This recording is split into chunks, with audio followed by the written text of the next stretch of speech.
Oye, país, buenas noches, soy el país, yo soy Rudy González, gracias por su compañía. En esta hora, como cada noche, aquí en Color Visión, a tiro limpio, señores.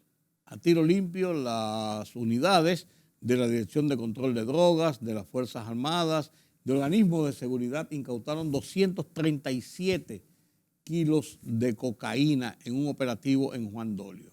En un operativo en Juan Dolio donde fue arrestado, estaban participando, un suboficial y un oficial superior militar, lo cual fue confirmado por la Dirección de Control de Drogas y por las Fuerzas Armadas que estaban involucrados en este intento de trasiego de drogas por República Dominicana. Sigue dando golpes la Dirección de Control de Drogas. En esta misma semana se habían incautado 400 y tantos kilos de cocaína frente a Barahona, bueno, antes de ayer, frente a Barahona, y esto va sumando el grosor. Casi 20 toneladas de cocaína han sido incautados en los primeros 6 meses de este año. Casi 20 toneladas de cocaína incautada en esta área. Eso a veces significaba los intentos de introducir drogas durante años. En 6 meses hay una ofensiva del narcotráfico sobre República Dominicana y no nos cabe dudas de que esto pone en crispa los nervios de las autoridades y provoca la necesidad imperiosa de multiplicar los esfuerzos en contra de estas bandas, de estos grupos, de estos carteles que intentan usar República Dominicana como punto de trasiego para llevar drogas a Estados Unidos y Europa. De eso se trata, señores. Yo creo que el presidente de la República hizo bien. Cuando usted se equivoca, usted echa para atrás, eso es correcto. Retiró del Congreso Nacional, formó el consultor jurídico Antoliano Peralta, retiró el Poder Ejecutivo del Congreso Nacional el proyecto que había sometido el 14 de junio, o sea, la semana a mediados de este mes, del mes de junio, sobre los ciberdelitos y que contenía unas cláusulas de aplicar penas de cárcel, incluso también de coerción y de cárcel y otras sanciones sobre delitos de índole noticioso que pudieran ser considerados como injuriosos, que pudieran ser considerados como difamatorios. Entonces, esto era un proyecto de ley que iba a chocar directamente con la Constitución si era aprobado y que iba a ser impugnado ante el Tribunal Constitucional y iba a quedar descartado. Finjus fue muy claro cuando habló sobre esto y dijo que esto no procedía.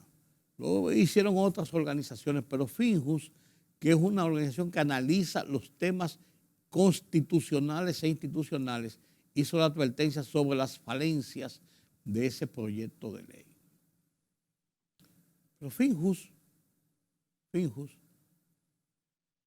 fue más allá y dijo que el proyecto debía ser reconformado, que su origen, su idea, tiene sentido, es lógico, pero no en la forma como fue presentado. Lo peor de esto es que ese proyecto, recuerden que hablamos a lo largo de la semana pasada y esta misma semana, fue introducido por el Poder Ejecutivo en momentos en que había una crítica ácida y una advertencia de la prensa y de casi toda la sociedad civil, organizaciones nacionales e internacionales que planteaban que 2 proyectos que ya estaban circulando, entre ellos aquel de Melania Salvador sobre el derecho a la reputación de la persona, eran violatorios al ejercicio de libertad de prensa y de expresión que está constitucionalizado. Pero además de eso, lo planteaban como instrumentos de coerción, de presión, de censura previa contra los medios. Y en ese instante mete el Poder Ejecutivo el de los ciberdelitos y eso desbordó la copa. Una reacción de la Sociedad Interamericana de Prensa, por ejemplo, que le dijo al gobierno, padre, aguante la mano. Entonces, el oficialismo se quedó acorralado en esta trampa y se vino el mundo encima, y aunque salieron voces, por ejemplo, como la de la vicepresidenta, garantizando que en el gobierno actual no se iba a reprimir la prensa, ni se iba a perseguir, y por el contrario, que aquí hay pleno ejercicio de libertad de prensa, lo cual yo considero que es así, pero estas medidas, estas leyes, estas iniciativas están oscureciendo el escenario y poniendo advertencias a ese ejercicio libre de la prensa y de la expresión y difusión del pensamiento en el país. Entonces el presidente, ante esta oleada de cosas, nombra la comisión para que estudien las leyes y las cosas que hay y le propongan al Poder Ejecutivo algún tipo de legislación, y entonces, como una forma de salvar la honra, el Poder Ejecutivo retira el proyecto para dar paso a que esa comisión actúe más libremente. Metieron la pata, la sacaron a tiempo bien en el caso del proyecto del Poder Ejecutivo. En el caso del proyecto de Melania Salvador del Senado, que fue aprobado alegremente por el Senado, lo que yo he sabido y tengo entendido es que está guardado en la Cámara de Diputados. Y si hacen eso, tiene dos puntos de vista. Se actúa con irresponsabilidad porque lo que hay que hacer es presentarlo y rechazarlo. Bien, pero no se abre el debate en el momento en que está, sino que simplemente en lo que ha sido una costumbre de nuestros legisladores lo dejan dormir en una gaveta y queda anulado después que le pasen 2 lecturas consecutivas. 2 legislaturas consecutivas, sin ser sancionados. En tal caso, la presión que se estaba viendo desde el oficialismo sobre la prensa y la libertad de expresión en República Dominicana y el ejercicio de la prensa se ha bajado tomando estas iniciativas rápido, porque la verdad es que no se entendía, no se entiende cómo se vino a llegar a ese punto. ¿Cómo se llegó a ese punto? Pues bien, el Listín Diario publicó un editorial en la voz de su director, Miguel Franjul, que habla sobre el tema y lo analiza concretamente y de frente, como lo hace regularmente el Listín Diario. Comparto con ustedes este editorial de Miguel Franjul.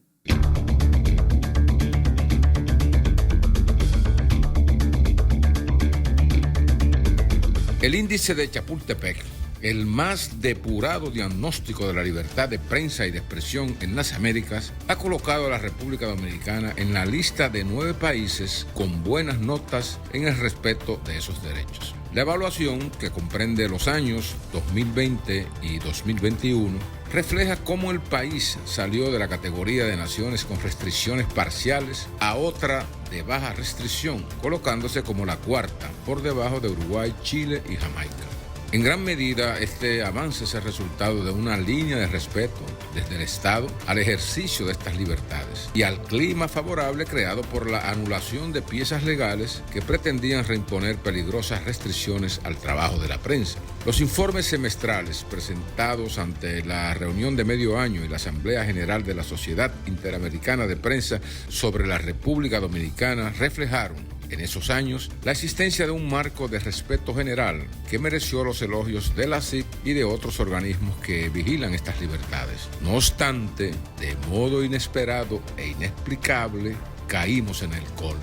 Éramos muchos y la abuela parió enano. Varios proyectos de ley entraron al ámbito del Congreso, emulando las tendencias controladoras y restrictivas de la libertad de expresión y de prensa, que implicaban un viraje en la positiva línea de conducta que venía primando en los 2 años anteriores. En un hecho sin precedentes, pero sumamente gravísimo, una institución oficial sustrajo el teléfono de una reportera del Listín Diario y borró la data privada de esta empresa, en el contexto de un atropello contra el defensor del pueblo y reporteros de varios medios durante una frustrada visita de inspección al viejo canódromo, donde se retienen vehículos por causa de infracciones a las leyes del tránsito. Hasta ahora no ha habido consecuencias legales sobre los responsables de ese brutal atropello, porque parece que se han movido influencias para que eso quede impune. En cuanto a los proyectos de leyes restrictivas, el presidente Luis Abinader ha designado una comisión para actualizar la Ley de Expresión y Difusión del Pensamiento con claras señales en favor de que se mantenga el pleno respeto al ejercicio del periodismo libre. Esa es la actitud correcta. El país no debe permitir que la llama de esta libertad se apague, porque sería el principio del fin de nuestra democracia.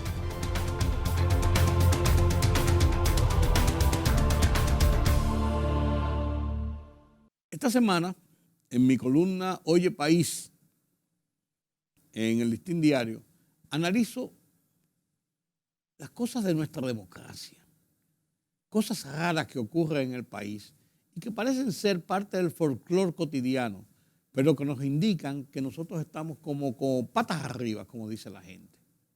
Comparto con ustedes mi columna de esta semana, Oye País, sobre la democracia a la dominicana.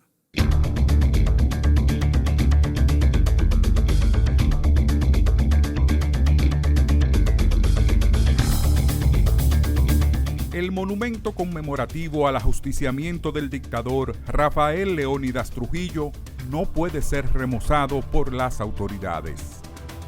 Una organización empresarial que pacta con haitianos un proceso de documentación al margen de las autoridades.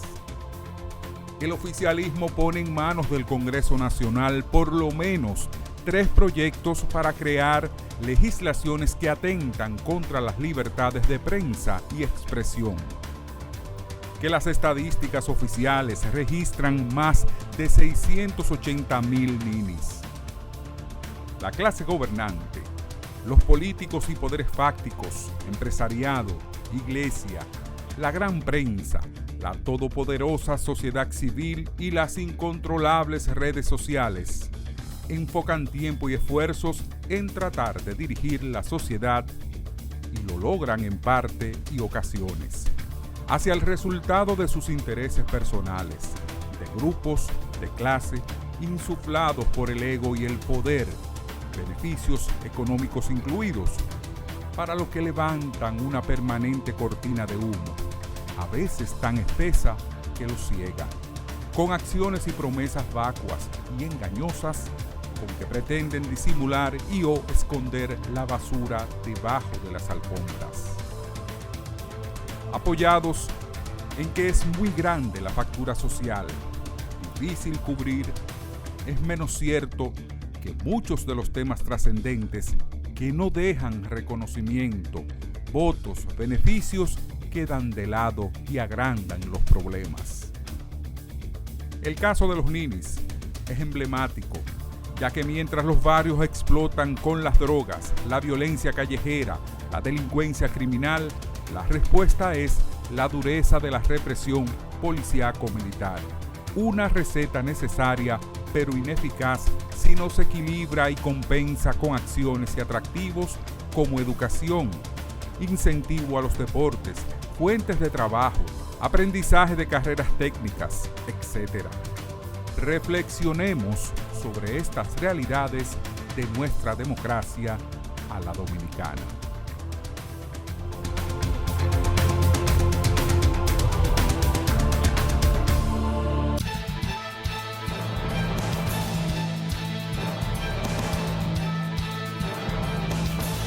La República Dominicana registró más de 1,000 casos de COVID-19 por tercer día consecutivo.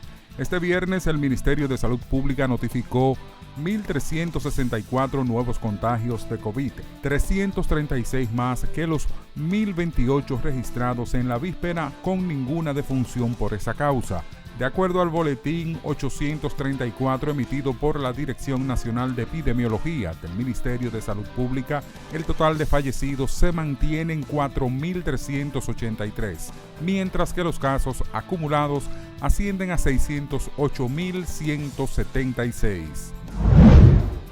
En las próximas semanas deben de aprobarse esas leyes fundamentales para seguir avanzando, como la ley de extinción de dominio y el proyecto también de modificación a la ley de compras y contrataciones públicas, manifestó el presidente Luis Abinader durante un acto celebrado en el 246 aniversario de la independencia de los Estados Unidos.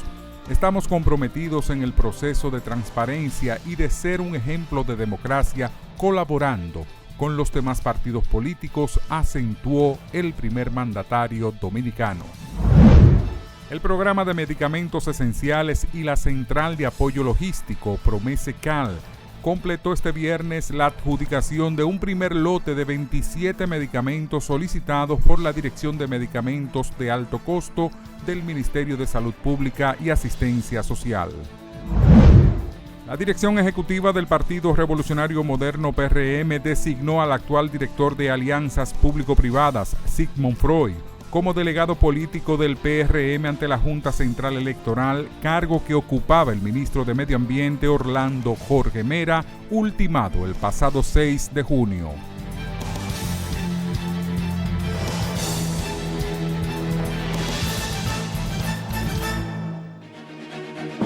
El rumbo de la tarde, plural, objetivo, democrático, la verdad siempre.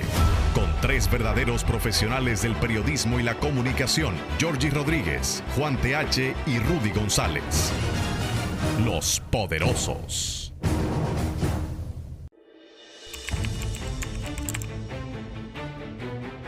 Periodismo de investigación, columnas, opinión, análisis, reportajes de fondo. Hora por hora, una completa plataforma multimedia. Periodismo con valor.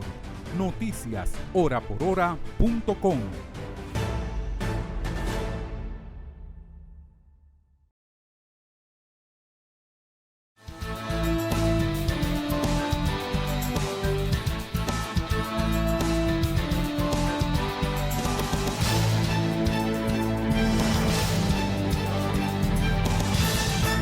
Gracias por continuar con nosotros aquí en Oye País. Qué bueno que me acompañen en esta hora. El tema de la economía siempre será el tema de la nación, porque de la recuperación económica, de los actores que planifican, que ejecutan las políticas de desarrollo del país, se determina el presente y el futuro inmediato. Carlos Cuello, como cada semana, está aquí con nosotros para analizar esos movimientos de la economía. Buenas noches, don Carlos. Buenas noches, despidiendo el sexto mes del año, la mitad del año. Sí, señor. Y entrando en julio. En la parte ya declinando. Del otro lado del Ecuador. Así es. Increíble, señores, increíble. Como hemos pasado 6 meses. Sí, señor. Accidentado. Sí, pero hemos sobrevivido. Hemos sobrevivido. Hemos sobrevivido y hemos sobrevivido en una recuperación interesante, tanto de la economía como de la actividad nacional, con altas y bajas, como es una realidad. Actitud, pero porque cuando se sale de una crisis como la que salimos, sí, hay afecciones que van claro, más allá de la economía. Claro, así es. Pero mira, la sociedad, yo creo, no solamente nuestras autoridades, y qué bueno también que las autoridades están en eso, y la sociedad está deseosa de recuperar el tramo perdido. Difícil, 2 años, pero está deseosa de eso y está haciendo sus esfuerzos. A mí no me cabe la menor duda. Hay un tema interesante y es el tema de cómo las pymes han sido un puntal importante para el gobierno del presidente Luis Abinader, que ha hecho mucho énfasis en las pymes, en el desarrollo de las pymes, en la consolidación de las pymes. Sin embargo, tienen sus bemoles. Así es, se celebró precisamente en el transcurso de esta semana el Día Internacional de la Pequeña, Mediana y Microempresa, ¿no? En ese, con motivo de esa celebración, el Ministerio de Industria y Comercio y MIPYME, que le pusieron así, sí. Yo no sé por qué, porque sigue siendo industria y comercio, son actividades. Claro. Las MIPYME no se inventan actividades que no sean industria, comercio y servicio. Sí, pero bueno. Está de moda el término y hay que ponerlo en todo. Hay que poner otro apellido, ¿no? Así es. Y el ministerio, bueno, pues resaltó algunos de los aportes de ese sector. Entre ellos que el 98% del tejido empresarial dominicano cae dentro de lo que son las micro, pequeñas y medianas empresas, ¿no? Correcto. La ley establece, creo que un mínimo de empleados de 150 hacia abajo. La mayoría de las empresas nuestras están por debajo de los 150 empleados, ¿no? 2 millones de empleos formales e informales son generados por MIPYME. 2 millones. 2 millones, casi la mitad. Bueno, más de la mitad de lo que es el empleo. Recordemos que las MIPYME representan en estos momentos el 58% de lo que son los empleos de la economía. Que no necesariamente ya son empleos informales, sino que son empleos con ciertas formalidades, diferentes a la gran empresa, pero tienen ya formalidades. Sí, lamentablemente la mayoría son de los informales, Sí, están en MIPYME. Sí. Pero el caer en esas categorías los comienza en cierto modo a mordear hacia una formalidad. No, hay un 33%, uno de cada 3 empleos que son formales. Que son formales. Dentro de la MIPYME, claro. Pero obviamente la proporción sigue siendo muy alta en cuanto a la informalidad. Sí. Que por demás, tú sabes que con motivo de la pandemia y el alto desempleo que se registró y la incertidumbre de la gente, ¿no? De que tenía que pensar en cómo se la iba a buscar, se modificó la estructura del empleo entre formal e informal. Antes teníamos un 53-47 y post pandemia, las últimas mediciones que se tienen, subió a 58 el informal. Mucho. O sea, el informal sigue siendo mayor. Aquí hay que incluir los emprendedores, porque todo el mundo comienza con un proyecto pequeño. Claro. Pero también, mucha gente, la pandemia también provocó mucha gente irse a esa informalidad. Es lo que te digo. Incluso aún siendo empleados formales, incursionar en cosas informales. Claro, porque tú tienes que buscártelas. Claro. Entonces, hay estudios que dicen que una micro genera mínimo promedio de 2 empleos. O sea, el emprendedor y alguien, muchas veces un miembro de la familia o pareja que se vinculan con un proyecto empresarial que en principio es una idea, pero todas las grandes empresas han surgido de ideas. Así es. El mejor ejemplo es Amazon, por ejemplo, ¿no? Sí. Ideas informales incluso. Claro. Pero los problemas siguen siendo los mismos para los emprendedores, las microempresas, pese a que, como tú bien destacas, el gobierno ha seguido impulsando lo que es la unidad de financiamiento para la MIPYME, a través de ProMIPYME. Dice que se han colocado, después de la pandemia, más de 13,000 millones de pesos. Hubo programas específicos dentro de lo que fueron las facilidades de financiamiento para ese sector, pero los problemas siguen siendo lo mismo, el acceso al financiamiento, las normas, que aunque fueron flexibilizadas, pero las normativas de la formalidad bancaria dificultan también que se le pueda. La gerencia, sobre todo gerencia financiera, la gestión no siempre cuenta con ese recurso, que es un recurso, la gerencia es un recurso, ¿no? Tú puedes tener todo el capital, pero si no hay gerencia, no va a llegar lejos. Entonces, cuando tú tienes un médico emprendiendo como empresario o un comunicador haciendo de empresario, lamentablemente hay un vacío. Y la burocracia no soporta tampoco que tú puedas tener un especialista para cada cosa. No. Además, por eso digo, te dispara los costos. No soporta una burocracia tampoco. Claro. Pero de todos modos, como siempre hemos dicho, es el precio que se paga por el aprendizaje. O sea, porque detrás de la micro, pequeña, detrás del emprendedurismo, hay el precio del aprendizaje. Así es. Que a la larga compensa, Y mira, ese emprendedurismo y ese trabajo informal o esas MIPYMES o ese pequeño intento de insertarse fue lo que sostuvo en gran parte mucha gente y muchas familias en el proceso de la pandemia. Sí. Porque si la gente se echa y no hace nada, la cosa hubiese sido todavía más compleja. Claro, en el caso de la comunicación, por ejemplo, los grandes medios, todo el mundo sabe que ya no tienen las nóminas que tenían anteriormente, así es. 8 o 10 reporteros, un corresponsal en cada provincia. Sí. No, ya no. Además, la tecnología ayuda. Ayuda, pero ya hoy en día tú tienes una persona que puede preparar ese servicio y suplirlo a diferente. Y ese individuo trabaja independiente. Así es. Y así probablemente es. está ganando más que como Claro que como sí, corresponsal antes de un medio. Claro que sí, claro que sí, claro que sí. Nada más tiene que saber ser un ingeniero para Así hacerlo. es. Mira, dentro de todo el paquete de lo que hemos estado hablando de la situación que nos genera la inestabilidad en los precios del petróleo, hay una situación que no se sabe cómo acomodar, porque el pacto eléctrico estableció, entre otras cosas, aumentos en las tarifas de una forma consecutiva y de una forma escalonada, pero hacia una meta. Y ya se han aplicado dos o tres, dos de los aumentos. Trimestral hasta el 2026. Dos Para aumentos. hacer un reajuste gradual. Sí, y ahora toca otra en julio. ¿Qué usted cree que va a pasar? Toca otra. Y además, recuérdate que también se vence el de los combustibles. Sí, bueno, los combustibles sí se vence. Hasta el 30 de este mes. Hasta el 30 de este mes. Bueno, ya mañana se supone que habrá que modificarlo. Sí, el viernes. Mientras tanto ya se acumulan. Sí, pero se pasaron de los 115 y se aguantó.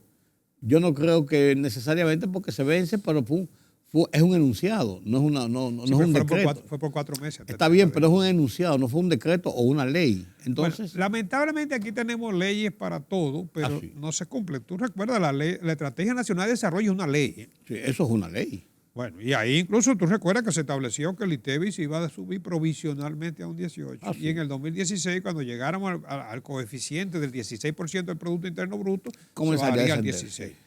Todavía. O sea, estamos violando una ley que nos y hay quienes dicen que hay que subirlo más. Bueno, el presupuesto vivimos reformulándolo. Claro. Pero el hidrocarburo es una ley. Sí. Una ley que establece las escalas y que establece las escalas impositivas y antes era discreción, después se aprobó la ley y la verdad que hemos sido exitosos en eso, ¿no? Porque ya la gente sabe. Por lo menos hay reglas de juego más claras. Es lo que te digo, pero ahora mismo se está violando la ley, como yo te comentaba los otros días, ¿no? Claro. En el caso de la tarifa eléctrica, la de marzo no se aplicó completa. No. No, el gobierno tuvo que destinar 2.426 millones. De subsidio. Y la de ahora, no sabemos todavía. Es lo que te digo. No sabemos todavía y eso la verdad es que preocupa. Fíjate que según lo que se contempla ahora, estaría subiendo entre un 7.7 y un 9%.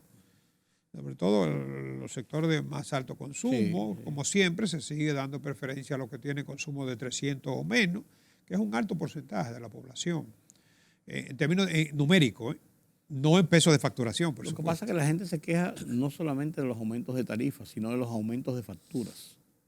De los apagones. Sí, se queja de los aumentos de facturas porque le mandan una factura con la misma tarifa por una factura de un alegado consumo y entonces sobre eso es que te cobran. El problema es que va a ser difícil que el gobierno pueda hacer algo porque, óyeme, el carbón, cuando se instaló la planta Punta Catalina, que genera más del 30% de todo el consumo, ¿no?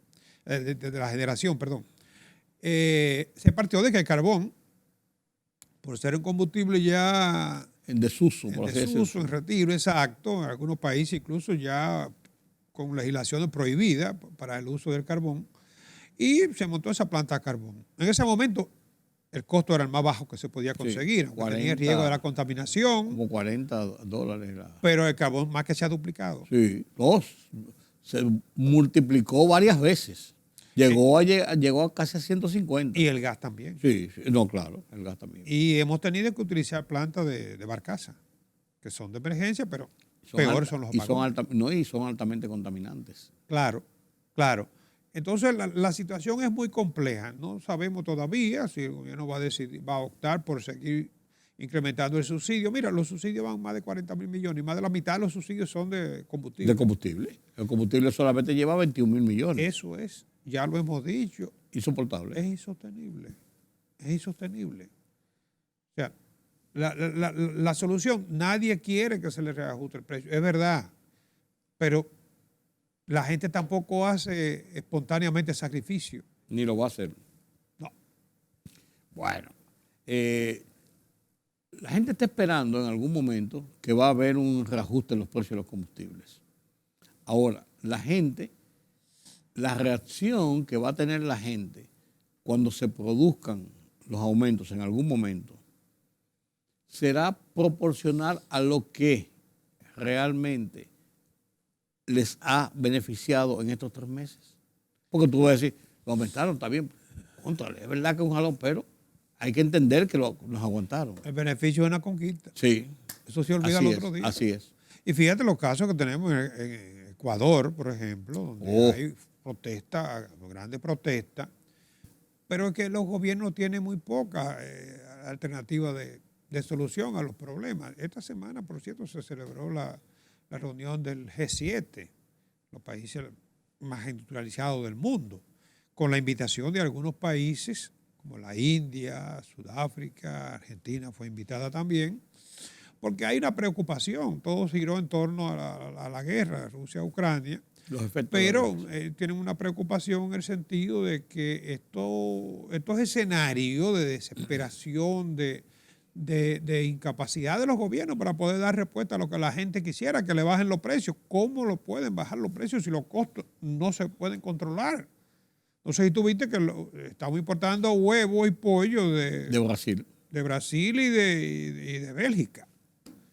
No hay posibilidad de que un huevo te salga más barato en Bélgica que aquí. Claro, claro. Pero hay una situación de escasez momentánea y yo creo que sí, que está bien, que se importa para estabilizar los precios. No para contrarrestar los agiotistas, la especulación, no. Si hay abundancia, la gente no hay que defenderla. La gente se defienda sola, comprando donde consigue mejor precio. La oferta y demanda te signa el mercado. Exacto. Claro.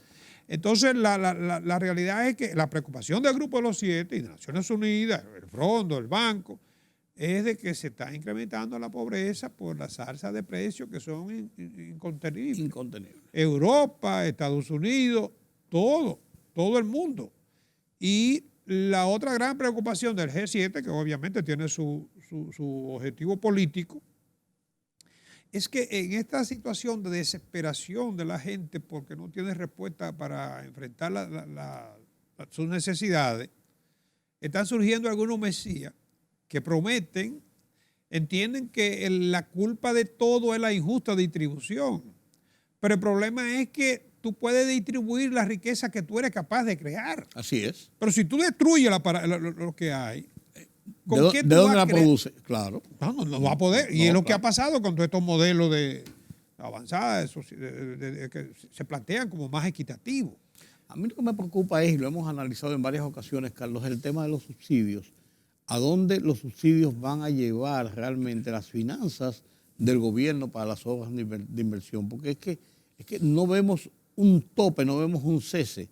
Y como tú decías la semana pasada, los incrementos que se han logrado en recaudaciones aduanales de la DGI, lo está consumiendo en los subsidios en vez de ir a fomentar fuentes para producción de inversiones del Estado. Además de que estamos demitiendo un santo para vertir otro. Claro. Porque, por ejemplo, para inversión pública, criticábamos cuando se aprobó el presupuesto. De un 13%. Exacto, un 13% originalmente. Pero no será desembolsado ni la mitad. Oh, claro.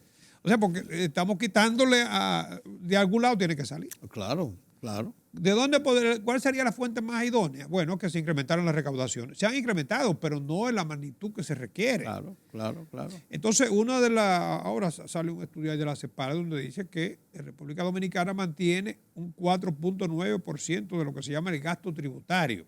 El gasto tributario es la suma de todas las exenciones, exoneraciones, transferencias, todo lo que el gobierno deja de recibir en impuestos. Así es. Porque está incentivando, estimulando o apoyando determinadas actividades económicas. Es muy fácil decir que ese gasto tributario hay que cortarlo de raíz, por ejemplo, la zona franca, que es apenas un 0.27. O el turismo, por ejemplo.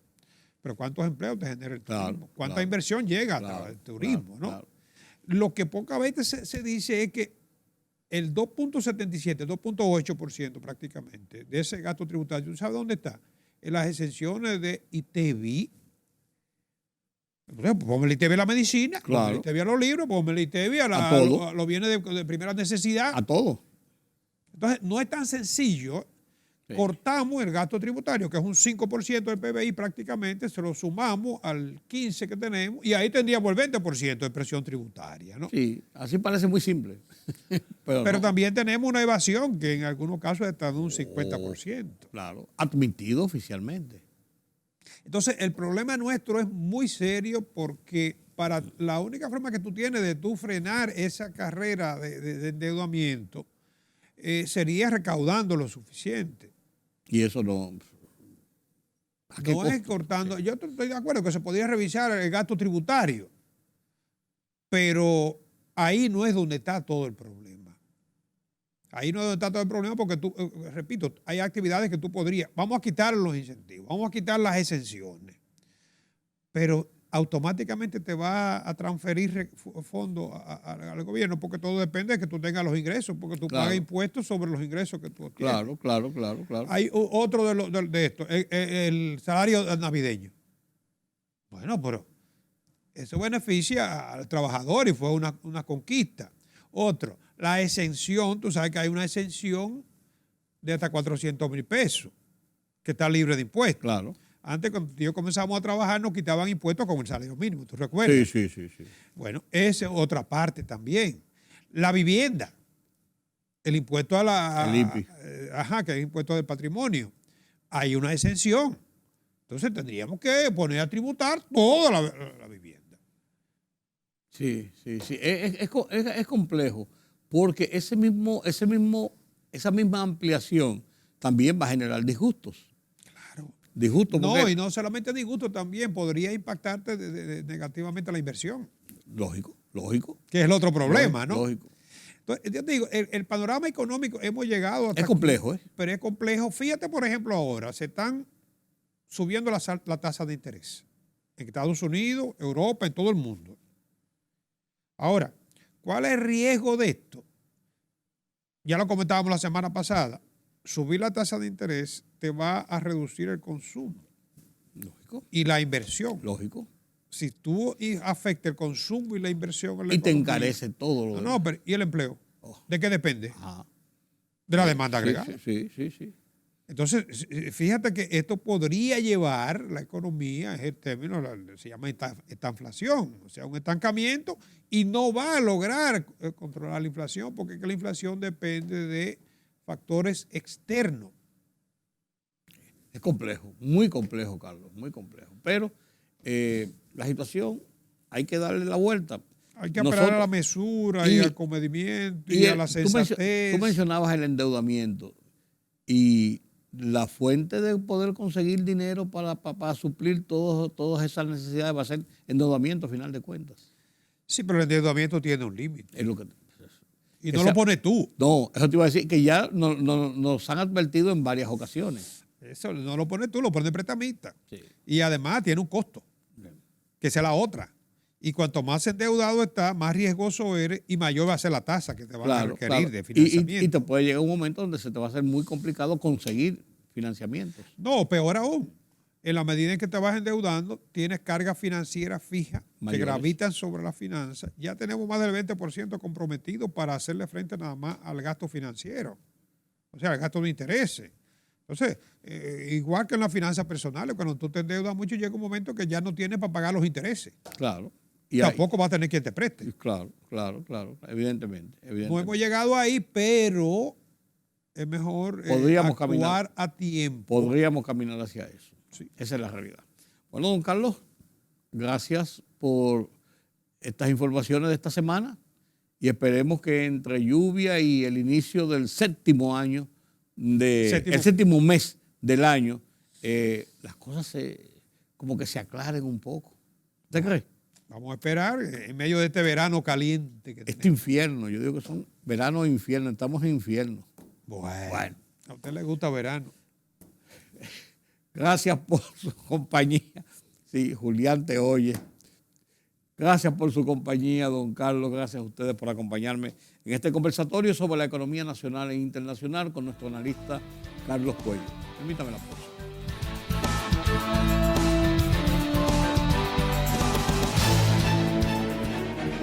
El rumbo de la tarde. Plural, objetivo, democrático. La verdad siempre. Con tres verdaderos profesionales del periodismo y la comunicación. Georgie Rodríguez, Juan TH y Rudy González. Los Poderosos.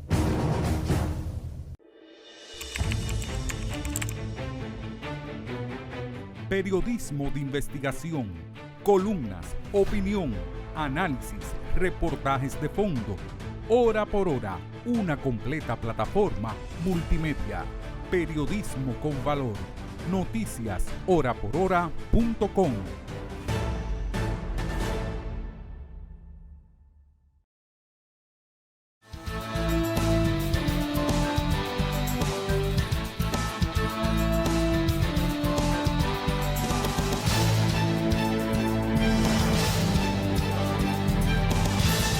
El grupo del G7 reunido en Europa ha planteado su decisión de seguir apoyando la causa de Ucrania, de no dejar solo a Ucrania, dado los efectos que esta agresión rusa contra esa nación europea ha provocado no solamente contra el pueblo ucraniano, sino a nivel mundial. Cómo ha puesto en ascuas, en atención, en tensión, en temor a Europa y gran parte del mundo, y cómo ha afectado las economías de muchas partes del mundo, incluyendo incluso la dominicana.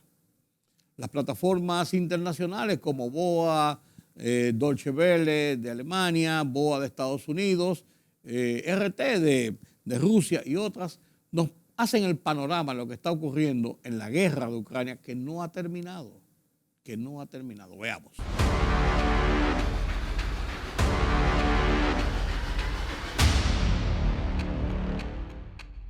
Los líderes de las economías del Grupo de los 7 se reunieron el domingo en los Alpes bávaros de Alemania buscando demostrar que están unidos contra la invasión de Ucrania por parte del presidente ruso Vladimir Putin, mientras discutían formas de minimizar el efecto de la guerra en el aumento de los costos mundiales de alimentos y energía. El presidente de Estados Unidos, Joe Biden, y el canciller alemán Olaf Scholz se reunieron antes de las conversaciones formales que también incluyeron a los líderes de Gran Bretaña, Francia, Canadá, Italia, Japón y la Unión Europea. Por otra parte, el presidente de Estados Unidos, Joe Biden, promulgó el sábado la conocida Ley de Comunidades Más Seguras, la primera legislación en más de 30 años que restringe el uso de armas, una propuesta bipartidista que alcanzó el apoyo suficiente en ambas cámaras del Congreso, tras las recientes matanzas ocurridas en Buffalo, Nueva York y Uvalde, Texas. El presidente destacó que, Dios mediante, esto ayudará a salvar muchas más vidas.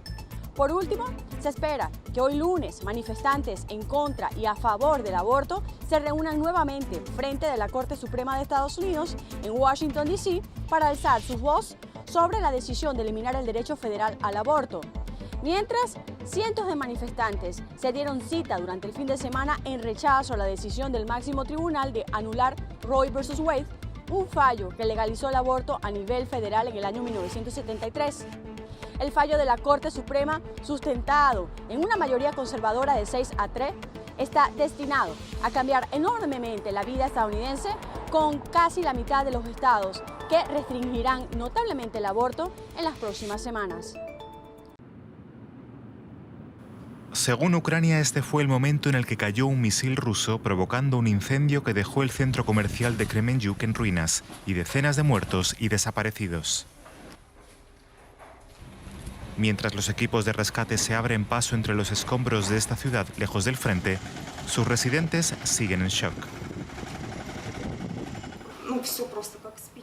Todo ardió, absolutamente todo, como encendido por un relámpago. Escuché a gente gritar, no sé cómo describirlo, me conmocionó. Fue horrible.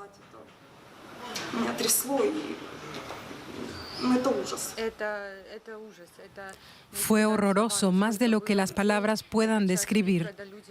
Toda esa gente regresando del trabajo en hora pico, muchas tiendas siempre llenas, y ese creo era el objetivo. Pero la defensa rusa sostiene que no apuntó al centro comercial. Dice que impactó en este edificio cercano. Según Moscú, la explosión de munición almacenada fue lo que provocó el incendio. Pero tanto las autoridades como los residentes niegan la existencia de un depósito de armas en la zona. No edificios residenciales, un centro comercial y un campo de fútbol, ninguna infraestructura militar. El martes, el presidente Zelensky instó al Consejo de Seguridad de la ONU a tomar represalias por el ataque. Es imperativo privar a la delegación rusa de la oportunidad de manipular a la ONU. Es imprescindible hacer imposible que Rusia permanezca en el Consejo de Seguridad mientras su terrorismo continúe. Pero con el poder de veto de Moscú en el Consejo, la muerte y la destrucción dejadas en Kremenchuk quedarán probablemente impunes.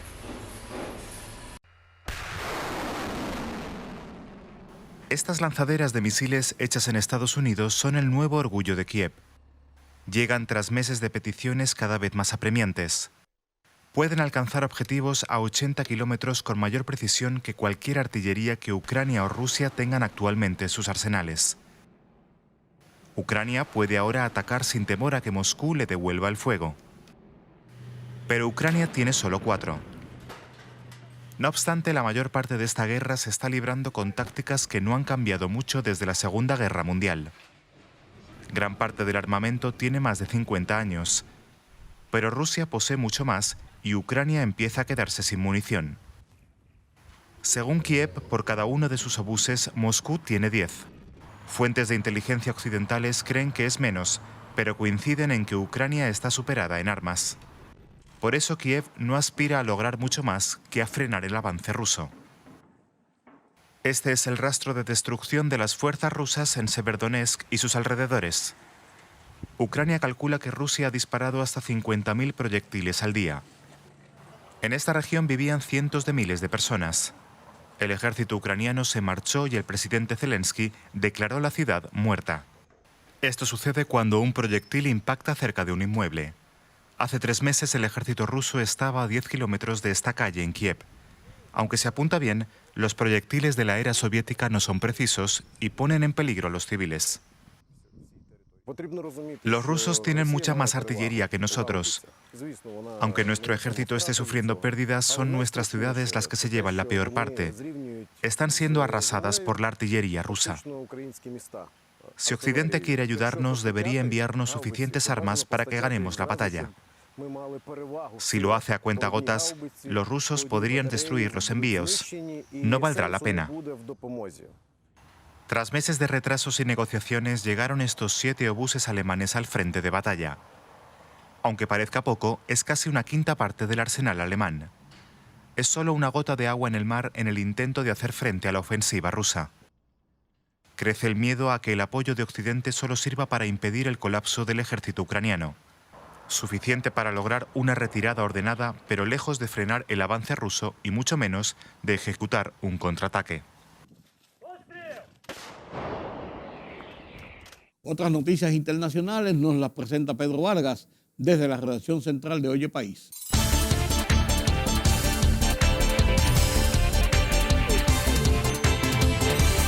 La Agencia de Protección Ambiental de los Estados Unidos, EPA por sus siglas en inglés, perdió parte de sus poderes para reducir las emisiones de gases de efecto invernadero. El fallo histórico de la Suprema Corte de Justicia de los Estados Unidos representa un grave revés para los planes climáticos del presidente Joe Biden. Los líderes de la OTAN concluyeron su reunión de 3 días en Madrid, fortaleciendo su defensa contra la agresión rusa, advirtiendo sobre los desafíos globales que plantea China e invitando a los países neutrales como Finlandia y Suecia a integrarse a la Alianza Atlántica. Intentó debilitarnos, esperaba que nuestra resolución se rompiera, pero está obteniendo exactamente lo que no quería, dijo Biden. Quería la finlandización de la OTAN. Sin embargo, obtuvo la otanización de Finlandia en respuesta a Vladimir Putin. Los migrantes hallados esta semana dentro de un tractocamión en Texas ya iban en el vehículo cuando este pasó por un retén carretero de la patrulla fronteriza antes de llegar a San Antonio, donde decenas de ellos fueron encontrados muertos, dijo un funcionario federal estadounidense este jueves.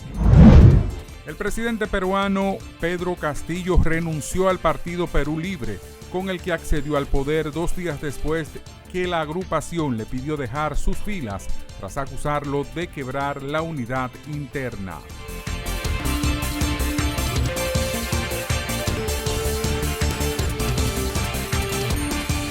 Hemos llegado al final de esta semana, de estas informaciones nacionales e internacionales, con mucha lluvia. El lunes estaremos aquí ya. Estamos en el mes de julio, 7º mes del año. Pasen un buen fin de semana, un feliz resto de esta noche. Yo soy Rudy González. Nos vemos el lunes.